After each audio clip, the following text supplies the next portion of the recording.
So welcome people and now this is third part of this chapter. I hope आपने video के दोनों part देखे होंगे। ये वीडियो का तीसरा पार्ट है। थोड़ा सा इनक्रेडिबल इसलिए है क्योंकि हमने पहले वाले पार्ट में चाइना के बारे में पढ़ा है एंड इन दिस पार्ट हम भारत के साथ चाइना के रिलेशन यानी कि चाइना के एक्सटर्नल रिलेशन के बारे में समझेंगे।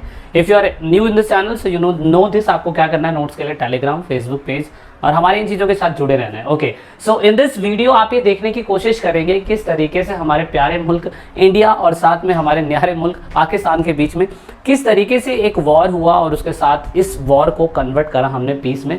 काफ़ी लंबा समय लगा, अभी तक वो दर्द भरा नहीं है जो इन्होंने हमें दिया है, तो इसका बदला हम ज़रूर लेंगे, लेकिन देखते हैं कब लेते हैं, वो तो समय की बात है। लेकिन हमें ये जानना है कि एक्सटर्नल रिलेशन ख़राब कहाँ से हुए, कैसे हुए, उसके पीछे की बैकग्राउंड स्टोरी क्या थी और फिर हमने एज अ पॉलिटिकल बिहाफ पे क्या डिसीजन लिए कि हमने इन लोगों को उस तरीके से स्टेप लेने की कोशिश करी। ओके, सो हमें बिल्कुल न्यूट्रल रहना है चीज़ों को समझने के लिए। तो आप बिल्कुल कट्टरपन मत बन जाइए कि पाकिस्तान मुर्दाबाद फलाना ढिमकाना। तो हमें समझना क्या है, हमें समझना है war and the peace between the Pakistan and India. So अगर आप देखें तो एट प्रेजेंट टाइम हमारे इंडिया के अंदर नरेंद्र मोदी जी हैं और वहाँ पे आपको पता है आपके पाकिस्तान के जो हेड है वो भी है। तो यहाँ पे अगर हम देखें तो इमरान खान जो है वो कहीं ना कहीं अब धीरे धीरे रिलेशंस को ठीक करने की कोशिश कर रहे हैं और हम इंडिया के लोग भी रिलेशन को ठीक करने की कोशिश कर रहे हैं। इवन अगर कहे जाए तो इंटरनेशनल लेवल पे हम चीज़ों को ख़राब नहीं कर सकते और हमें कहीं ना कहीं कंट्री से बिजनेस करना होता है। तो इसीलिए हमें नेशंस, देखो आप अपने दोस्तों को बदल सकते हैं पर अपने पड़ोसियों को नहीं बदल सकते हैं। तो इसीलिए आपको उनसे कहीं ना कहीं डिप्लोमेटिक रिलेशन को सही तरीके से बनाए रखना पड़ेगा। So you need to try understand this कि हमें चीज़ों को बहुत सोच समझ के चलना पड़ता है। सो हमारे साथ एरिया ऑफ डिस्प्यूटेड बहुत सारे रहे हैं इंडिया के साथ। एज यू नो दैट यार, हम लोगों ने कहा था कि हम होंगे कामयाब एक दिन, देन फाइनली हम कामयाब हो ही गए 1947 के अंदर। गांधी जी ऐसी आज़ादी नहीं चाहते थे, लेकिन हुआ बस ये कि भाई Kashmir issue area of disputed हमेशा रहा। मतलब जम्मू कश्मीर का संघर्ष तो कहीं ना कहीं 1947 से ही स्टार्ट था, क्योंकि मेरे को समझ में नहीं आता है कि कश्मीर को पाकिस्तान हथियाना चाहता क्यों। इतना ब्यूटीफुल सिटी है ना, आप आइए विजिट करिए। हमें कुछ ऐसा बनाना चाहिए कि दोनों लोग आके विजिट कर सके, रह सके। देखो ये तो मानना पड़ेगा कि हरी सिंह जी वो हमारे साथ ही हैं और हमने उस पर साइन भी कर लिया, तो ज़बरदस्ती भाई क्यों घुस रहे हो आप लोग, है ना। तो कहने का मतलब ये है कि ये पार्ट तो हमारे ही है, कितने सालों से हमारी आर्मी, और आपसे क्लेम करे जा रहे हैं कि हमारा, ऐसा बिल्कुल नहीं हो सकता। इसलिए कहने का मतलब था कि 1947 से जम्मू कश्मीर का इशू जो था वो कहीं ना कहीं डिस्प्यूटेड था। सो अगर आपको ये लाइन दिखाई दे रही हो, सो आई होप आपको ये लाइन दिखाई दे रही हो, इस लाइन को हमने LOC बोला, ठीक है, लाइन ऑफ कंट्रोल। और जो चाइना के यहाँ से इन्होंने हमारा एक्साइज एंड छीन लिया है, जिसको हमने LAC बोला है, लाइन ऑफ एक्चुअल कंट्रोल। तो आपको इतना समझना है, हम मैप के अंदर ये हिस्सा दिखाते हैं, but this is not the part of India. याद रखिएगा, ये अभी इंडिया का पार्ट नहीं है, डिस्प्यूटेड पार्ट है और ये वाला पार्ट भी इंडिया से छीन लिया गया है।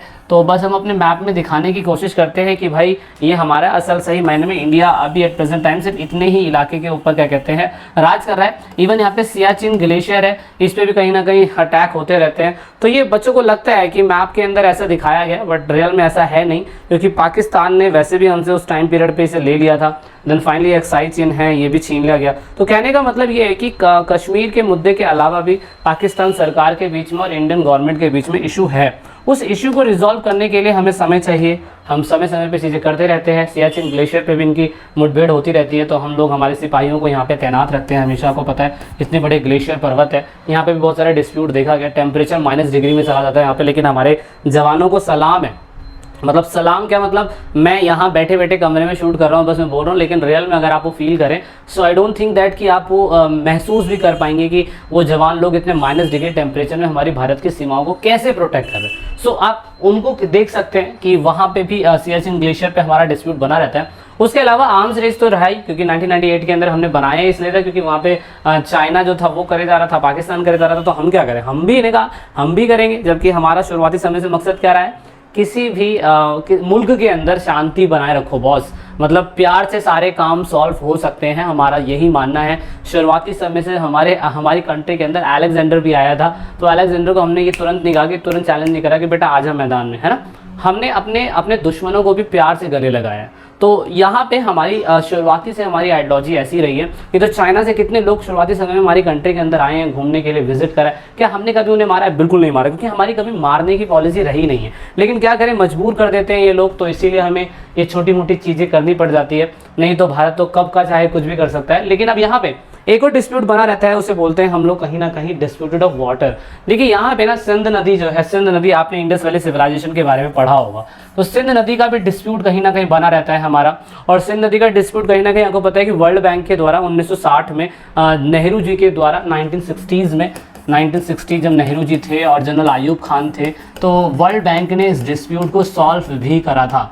लेकिन ये डिस्प्यूट फिर भी कहीं ना कहीं हमेशा सुर्खियों में रहता है। चाइना कहता है मैं पानी रोक लूँगा, वो कहता है मैं पानी रोक लूँगा, ये पानी रोकने वाला सिस्टम हमेशा चलता रहता है। तो एक तो ये वाला सिस्टम है, तो ये डिस्प्यूटेड हमारा बना रहता है उनसे, और ये तो काफ़ी सालों से डिस्प्यूट हमें देखने को मिल ही रहा है ये डिस्प्यूट। उसके अलावा हमें ये देखने को मिलता है ये वाला, तो आप देख सकते हो रण के कच्छ में ये वाला जो प्लेस है ना गुजरात के अंदर, ये वाले प्लेस में ना दलदली इलाका है, देख सकते हो यहाँ कोई दीवार नहीं खड़ी हुई है। और दीवार नहीं खड़ी हुई है तो फिर होता क्या है कि चाइना एक तरफ से कहता है कि यार ये लाइन हमारी है, ये प्लेस हमारा है। हम कहते हैं कि नहीं ये वाली लाइन हमारी, ये वाला प्लेस हमारा है। मतलब साला एक एक ईंट के लिए लड़ते रहते हैं इतने सालों तक। तो वो भी डिस्प्यूट है, माइनर डिस्प्यूट है, लेकिन कहीं ना कहीं क्या कहते हैं वो भी कहीं ना कहीं इन फ्यूचर मुझे लगता है कि ये जो शेर खीर करके जो लाइन है, इस पे भी कहीं ना कहीं आर्ग्यूमेंट होता रहता है कि कौन सी ज़मीन किसके अंडर में आती है। तो एक तो ये डिस्प्यूट था। तो कॉन्फ्लिक्ट बिटवीन द नेबर अगर हम देखें तो कॉन्फ्लिक्ट हमारा कई सालों से, अगर हम देखें 1947 के अंदर कश्मीर में कई बार कबायली लोगों ने अटैक करा, कई बार हमने उन्हें मुंह तोड़ जवाब दिया है। और ये 1947 के अंदर प्रॉक्सी वॉर होती रही है। मतलब जो राजा हरि सिंह थे और उस समय वो भारत का पार्ट नहीं भी बने थे, तो उस टाइम पीरियड पे भी कहीं ना कहीं 1947 के अंदर आप देखेंगे तो क्या कहते हैं ये प्रॉक्सी वॉर जैसे इशू होते रहते हैं, कश्मीर इशू वाले। और यहाँ पे कहीं ना कहीं इस इशू के अलावा एक ये जो मैंने 1965 के अंदर बताया कि गुजरात के रण के कच्छ से उन लोगों ने एंट्री मारनी चालू करी थी 65 के अंदर, और फिर वो जम्मू कश्मीर से भी उन लोगों ने अटैक कर दिया। वो तो अच्छा है कि 1965 के अंदर लाल बहादुर शास्त्री जी जिन्होंने जय जवान जय किसान का नारा दिया, सभी को पता है, आपने सब पहले भी पढ़ा हुआ है, बस हम रिलेशन देख रहे हैं। तो इसीलिए इंडियन आर्मी ने काउंटर अटैक करा पंजाब के बॉर्डर से उन्होंने अटैक करा, तो वहाँ पे जम्मू कश्मीर वालों को हराया, और यहाँ पे फिर ये कहते हैं आपके पाकिस्तान को हराया। और घुसते हमारी जो आर्मी थी वो लाहौर तक पहुँच गई। अगर उस टाइम पीरियड पर अगर हमने इन्हें लाहौर नहीं दिया होता और उसके अलावा हम इनसे कोई संधि कर लेते हैं ना बॉस, तो भाई आज कुछ अलग ही सिचुएशन होती, लेकिन नहीं कर पाए, कोई दिक्कत नहीं है। आपको पता है कि हम लोग दरिया दिल बंदे हैं, हमने हमेशा अपने दुश्मनों को गले लगाया है। हमने कहा अब सीख जाएगा, पर सीख ही नहीं पा रहा है, शायद से वीक स्टूडेंट है, इसलिए थोड़ा समय लग सकता है ना।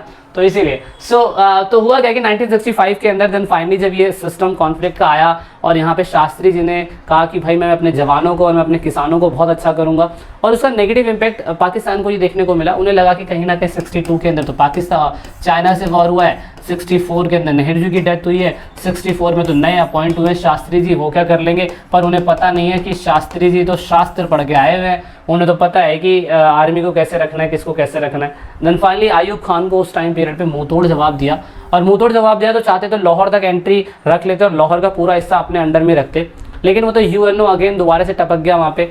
मतलब जब हमारी बारी आती है जब भी यूएनओ आता है, वैसे तो कभी आता नहीं है। तो उस टाइम पीरियड पे लाल बहादुर शास्त्री जी ने आयूब खान के साथ ताशकंद एग्रीमेंट करा। तो ताशकंद कहाँ पे है, ठीक है, ताशकंद कहाँ पे है आप इसे बताइएगा, ताशकंद कहाँ पे है। ताशकंद के अंदर ये एग्रीमेंट हुआ, और उसके बाद जब ताशकंद के अंदर एग्रीमेंट हुआ तो इसके ऊपर ना यूट्यूब के अंदर एक ताशकंद फाइल करके एक मूवी भी है। तो आप कहते हैं बहुत से लोग कि शास्त्री जी की डेथ कैसे हुई है, आज तक रहस्य है। तो उस फिल्म के अंदर थोड़ा बहुत बताने की कोशिश करी गई है कि भारत के अंदर जब शास्त्री जी ताशकंद जाते हैं और ताशकंद एग्रीमेंट के तहत पाकिस्तान को बोलते चल जा तेरे को माफ़ करा, तो वो वाला सीन जो था ना, उसके बाद ताशकंद के बाद जब अपने फ्लाइट से वापस आते हैं, then no one knows that कि शास्त्री जी की डेथ कैसे होती है, किसी को नहीं पता। तो वो एक इशू है, ठीक है। तो वो आप चाहें तो मूवी देख सकते हैं, यूट्यूब पे फ्री है, वहाँ पे देख लीजिएगा। और उसके बाद फिर हम देखते हैं कि ये डिस्प्यूट हमने ठीक कर दिया, हमने उनकी बुद्धि पकड़ के सही उन्हें भर दिया, और उसके बाद हमने कहा कि चलो जाओ माफ़ करा, गलतियाँ सबसे होती है, ठीक है। तो यहाँ पे 1970 के अंदर एक और सिचुएशन होती है। देखिए पाकिस्तान ना उस टाइम पीरियड पे दो हिस्सों में था, आप सभी को पता है, East Pakistan and West Pakistan. West Pakistan आज का पाकिस्तान है, ठीक है, और ईस्ट पाकिस्तान आज का क्या कहते हैं आपका बांग्लादेश है। लेकिन वेस्ट पाकिस्तान के अंदर क्या था, वेस्ट पाकिस्तान के अंदर अगर आप देखें तो जो पाकिस्तान गवर्नमेंट है, लीडर है, उसी का डोमिनेंस होता था। मतलब ज़्यादातर लीडर यहीं से चुने जाते थे, और वो जितनी भी पॉलिसीज बनाते थे वो ईस्ट बंगाल यानी कि बांग्लादेश के लोगों को माननी पड़ जाती थी। तो इन लोगों ने यही कहा 1970 के अंदर कि भाई हम लोग भी चाहते हैं कि हमारा भी इलेक्शन हो और हमें भी थोड़ी बहुत पावर मिले। तो यहाँ से जो आपका बांग्लादेश है उन्होंने डिमांड करनी चालू कर दी। 1970 के टाइम पीरियड की बात है, और 1970 के अंदर क्या हुआ, इलेक्शन हुआ। 1970 के अंदर इलेक्शन हुआ, पाकिस्तान पीपल्स पार्टी को 81 सीटें मिलती हैं, बट यहाँ पे जो आपकी अवामी लीग पार्टी है उनको 160 सीटें मिलती है। आप ये देख सकते हो 160 सीटें मिलती है, और अवामी लीग पार्टी जो थी शेख मुजीबुर रहमान की पार्टी थी। लेकिन यहाँ पे आप देखोगे शेख मुजीबुर रहमान इस इलेक्शन को जीत जाते हैं। कब जीत जाते हैं? 1970 के अंदर इस इलेक्शन को जीत जाते हैं। लेकिन यहाँ पे होता क्या है, इस इलेक्शन को जीतने के बाद अवामी लीग पार्टी को इंपॉर्टेंट ना देते हुए यहाँ पे कहा जाता है कि भाई हम ऐसे रूल को मानते ही नहीं है। तो पाकिस्तान के रूलर ने इस वर्डी को समझा ही नहीं। उन्होंने कहा कि हम भैया इस सिस्टम को नहीं मानते, हम डेमोक्रेसी नहीं लाएंगे। और इसकी वजह से क्या हुआ, इसकी वजह से शेख मुजीबुर रहमान को 1971 के अंदर अरेस्ट कर लिया गया। तो पाकिस्तान बांग्लादेश के जनता ने बोला अल्लाह ये क्या हो गया, मतलब एक तरफ तो इलेक्शन हुआ, इलेक्शन जीतने का शेख मुजीबुर रहमान जीत भी गए, और जीतने के बाद पाकिस्तान के बंदे कहते हैं कि इस इलेक्शन को हम डेमोक्रेसी नहीं मानते, ये क्या सिस्टम है। देन फाइनली यहाँ पे क्या हुआ, देन फाइनली शेख मुजीबुर रहमान को जब अरेस्ट कर लिया गया, तो अरेस्ट करने के बाद देन फाइनली वहाँ की जनता भड़क गई। जनता ने कहा ऐसा नहीं होगा, ये ना चल पे, ये ना चल पे, ये ना चल पे। देन पूरे वहाँ पे ईस्ट पाकिस्तान के अंदर आतंक का माहौल छा गया। और ईस्ट पाकिस्तान के लोगों ने क्या कहा, ईस्ट पाकिस्तान के लोगों ने देन फाइनली डिमांड कर दी कि भाई हमें मुक्ति संघर्ष चलाना है। मुक्ति संघर्ष इसका मतलब ये है कि हम पूरी तरीके से जो ईस्ट पाकिस्तान के लोग हैं, जो आज का बांग्लादेश है, उन्होंने कहा कि हमें वेस्ट पाकिस्तान से बिल्कुल अलग होना है, तो हम कुछ भी करने के लिए तैयार हैं। तो इसीलिए यहाँ पे हुआ क्या, यहाँ पे हुआ ये कि जब मुक्ति संघर्ष चल रहा था, तो मुक्ति संघर्ष करने की वजह से बहुत से सारे लोग जो थे वो भारत के अंदर 80 लाख शरणार्थी लोग हमारी कंट्री के अंदर आ गए। तो अगेन आपको पता है अतिथि देवो भव, चाहे दुश्मन हो चाहे दोस्त हो चाहे आपका रूठा प्यार हो, तो उसको मनाने के लिए हमेशा तैयार रहते हैं। तो यहाँ पे कहीं ना कहीं सरकार ने उनको बिल्कुल प्यार से बुलाया। बांग्लादेश के आसपास की जो कंट्रियाँ थी, असम और उसके बाद जो भी आसपास की कंट्री, छत्तीसगढ़, बिहार, उन सभी कंट्रियों के अंदर, स्टेट्स के अंदर ये सारे लोग चले गए। 80 लाख लोग माइग्रेट होकर हमारी कंट्री में आए थे, हमारे देश के ऊपर बोझ बन गया था, लेकिन फिर भी हम लोगों ने उनको काफ़ी लंबे समय तक खिलाया। ये कब की बात है, ये 1971 की बात है। 1971 में क्या हुआ था, इंदिरा गांधी जी पूर्ण बहुमत से जीती थी, और पूर्ण बहुमत से जीती थी तो इसलिए इंदिरा गांधी ने कहा कि भैया हमें कुछ एक्शन लेना पड़ेगा। देन फाइनली एक्शन लिया गया। अब एक्शन क्या लिया गया वो मैं आपको बताता हूँ। एक्शन ओके, एक्शन 1971 दिसंबर के अंदर यहाँ पे पीपल ईस्ट ऑफ पाकिस्तान ने कहा कि भाई हम इंडिया का सपोर्ट लेंगे, और इंडिया ने कहा ठीक है भाई हम आपका सपोर्ट करेंगे। वॉर के अंदर इंडिया ने पाकिस्तान के खिलाफ ये वॉर छेड़ दी, क्योंकि 1965 के अंदर आपको पता है कि इन लोगों ने हमारे साथ कहीं ना कहीं गलत किया था। इसलिए हमने क्या कहा, हमने ये कहा कि हम पूरी तरीके से बांग्लादेश को आज़ाद करवा के रहेंगे, हम बांग्लादेश को आज़ाद करवाएंगे, और ये हमारी डिमांड है, हमारी मांग है। तो इसीलिए क्या हुआ, यहाँ पे 10 दिन के अंदर पूरी तरीके से बाउंड्री तीनों तरफ से बांग्लादेश को कैप्चर कर लिया। अब इसके पीछे कहानी क्या है मैंने पहले ही आपको बताया, कैसे वहाँ पे मुक्ति वाहिनी बनाई जाती है, यंग बच्चों को ट्रेन करा जाता है, किस तरीके से क्या कहते हैं आपके जनरल सैन मानेकशॉ आए, उन्होंने इंदिरा गांधी को कहा कि नहीं आप जुलाई में वॉर मत लड़िए, दिसंबर में वॉर लड़िए, बारिश बहुत होती है, लोग मर जाएंगे, दिक्कत हो जाएगी, बहुत सारी चीज़ें। तो इसीलिए फिर वो सारी चीज़ें इंदिरा गांधी ने समझी। दिसंबर के अंदर 1971 के अंदर वॉर हुआ। 1971 दिसंबर में जब वॉर हुआ तो 10 दिन के भीतर ही भीतर हमारी इंडियन आर्मी ने ऐसी बैंड बजाई उन लोगों की। तो इस तरीके से कहा जा सकता है कि वहाँ पे अयूब खान, जनरल अयूब खान जो थे, जिन्होंने कहा था हम इलेक्शन को नहीं मानते, उनके 90,000 सैनिकों को हमने गिरफ्तार कर लिया और सरेंडर कर दिया। और हम लोगों ने एक तरफा युद्ध विराम बोल दिया कि भैया अब तुम्हारे बस की नहीं है, अब तुम नहीं लड़ सकते हो, तो इसलिए आप थोड़ा सा रिलैक्स करो। हमने 90,000 सैनिकों को कैप्चर कर लिया। देन अगेन फिर दोबारा कौन आ गया। अब ऐसा कहा जाता है कि 90,000 सैनिकों को जब पकड़ा गया ना, तो यहाँ पे कहीं ना कहीं कहा जाता है कि पाकिस्तान का सपोर्ट यूएस भी कर रहा था और चाइना भी कर रहा था पाकिस्तान का सपोर्ट, लेकिन हमारे इंडिया का सपोर्ट सिर्फ और सिर्फ कौन कर रहा था, यूएस के साथ। क्यों भाई, क्योंकि वर्ल्ड लेवल पे क्या चल रहा था, कोल्ड वॉर, याद रखिएगा, ठीक है, कोल्ड वॉर चल रहा था। तो ऐसे ही होता था कि अगर वो चाइना की मदद कर रहे हैं ये, तो ये इंडिया की मदद कर देंगे।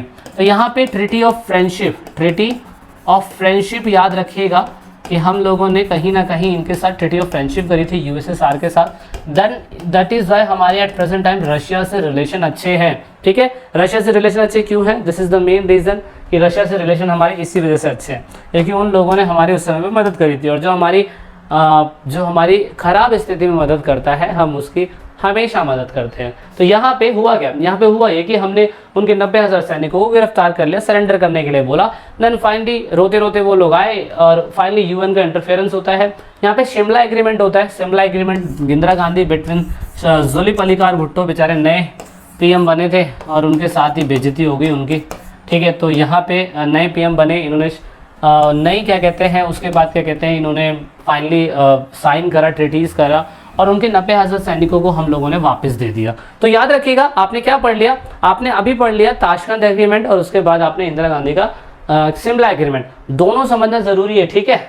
अच्छा, उसके बाद क्या हुआ, उसके बाद यहाँ पे देन फाइनली क्या हुआ, देन फाइनली 1971 के अंदर जब ये वॉर होता है, वॉर के बाद यहाँ पे फाइनली क्या कहते हैं पाकिस्तान का जब ये आज़ाद हो जाता है पाकिस्तान, तो आप देख सकते हो 16 दिसंबर 1947 के अंदर, आज से 47 साल पहले इन लोगों ने अपना कॉन्स्टिट्यूशन बनाया पहला बांग्लादेश का। बांग्लादेश के अंदर faith, secularism, democracy and socialism, इसकी पॉलिसी ये लोग लेके आए और फाइनली ये लोग उससे आज़ाद हो जाते हैं और बांग्लादेश जो है वो क्या कहते हैं ठीक करते हैं। बांग्लादेश मतलब नई कंट्री बनाते हैं। और फिर आपको पता है कि जो 80,000 सैनिक हमारी कंट्री के अंदर लोग आए थे, तो उन लोगों के साथ हमारा डिस्प्यूट चलता है, क्योंकि हम चाह रहे हैं कि भाई ये लोग वापस जाए, लेकिन वो शेख हसीना जी हैं मान नहीं रही हैं। हसीना जी मान जाएंगी इन फ्यूचर शायद से, तो शायद से इस डिस्प्यूट को ठीक कर सके। तो आपको पता है कि हम क्या कहते हैं NPR, NCR और NRC मेरे को ध्यान नहीं आ रहा था। NRC हम लोग लाने वाले थे, लेकिन NRC मुद्दा कोरोना की वजह से थोड़ा दिक्कत में, देख सकते हो वेस्ट बांग्लादेश, वेस्ट बंगाल, त्रिपुरा, असम, दिल्ली, महाराष्ट्र, मेघालय, मतलब पूरे के पूरे ये वो लोग हैं जो बांग्लादेश से हमारी कंट्री के अंदर आए हैं, है ना। तो ये बहुत बड़ा इशू है, हमारे रिसोर्सेज के ऊपर इनका इम्पैक्ट पड़ रहा है, तो हमें कहीं ना कहीं इसको भी रिजॉल्व करना बहुत ज़्यादा ज़रूरी है।